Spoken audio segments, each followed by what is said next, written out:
Hello everyone, I'm here to walk you through on how to configure notification sound on WhatsApp.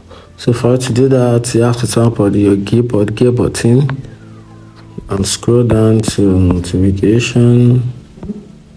Then right here, this is where you can configure notification sound on your WhatsApp. So let's start by changing notification sound. And this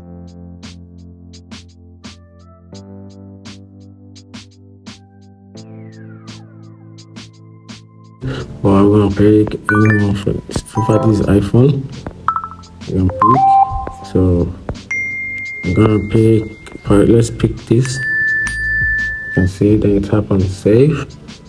Then also here you can decide how you want notification from WhatsApp to display on your iPhone. If you want it just like an alert, or you want it as a banner, or you don't want any of the notification, any app notification from WhatsApp.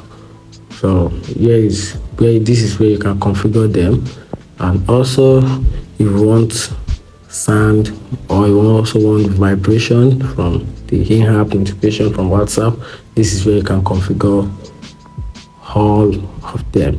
So if you find this video helpful, like and follow for more.